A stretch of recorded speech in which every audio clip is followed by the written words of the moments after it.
no treats, no snacks, all that kind of stuff. And I was skipping. So I was using a skip rope at home. I would just skip at night, just doing loads and loads and loads of skipping. And I did lose loads of weight.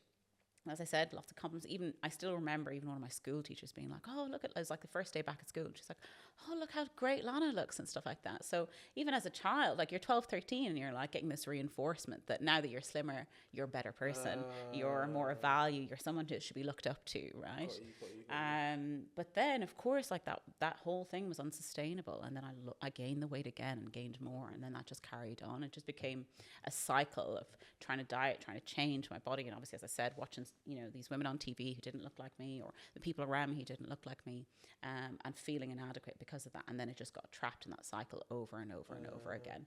And that carried on right into my early 20s. And I think at one point when I was 19, I was so deathly afraid of entering my 20s and still being overweight, because I knew that the older I got while still being overweight, I believe in this whole kind of like set point, and of what your baseline weight will be, and that you'll never come off of that. And I was so afraid of that I was like, right, that's it. Before my 20th birthday, I'm gonna get in the gym, I'm gonna lose all this weight, and that's it.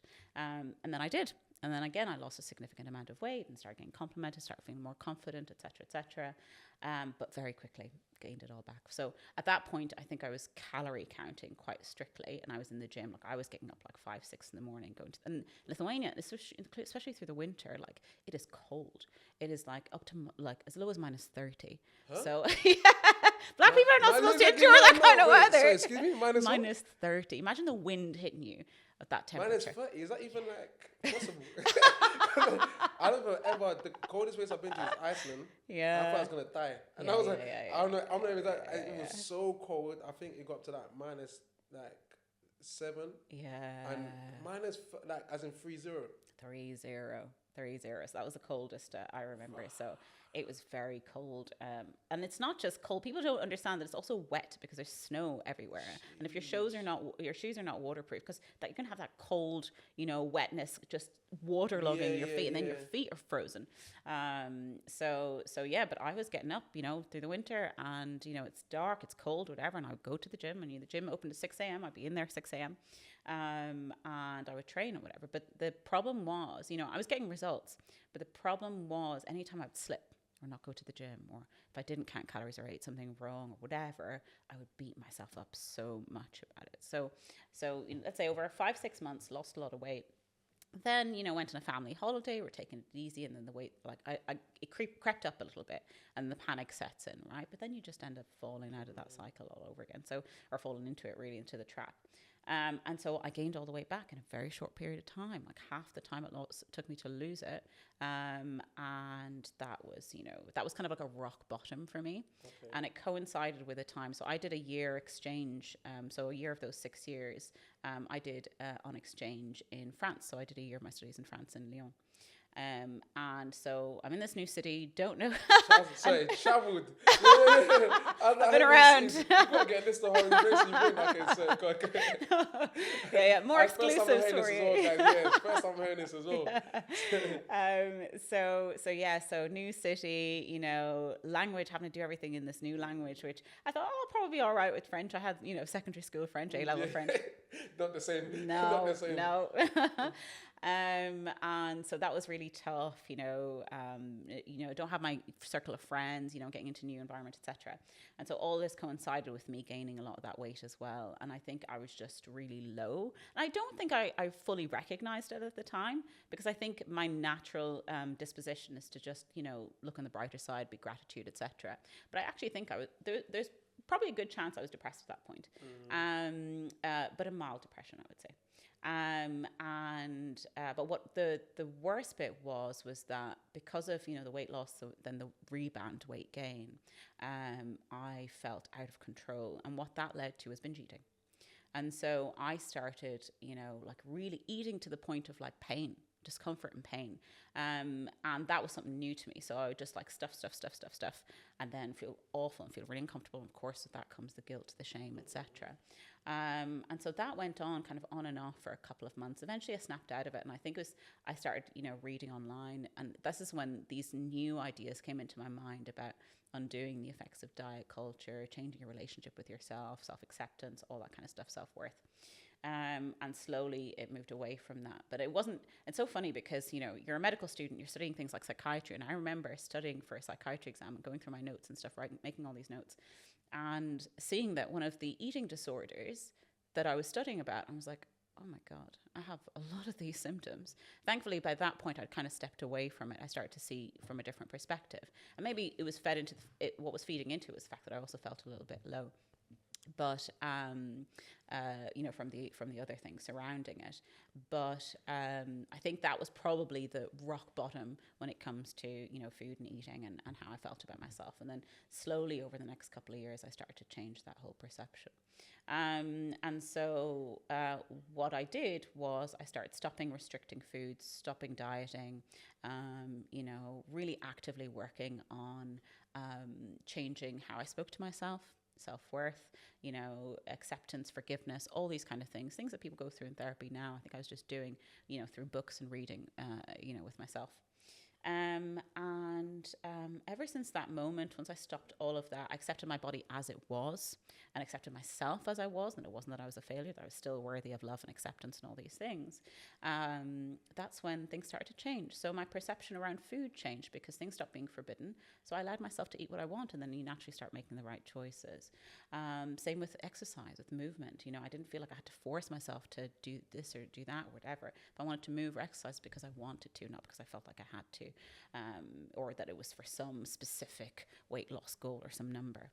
And so, you know, completely transformed my life. And then gently over the years, you know, I've lost 20 kg. Oh. And that's not intentional.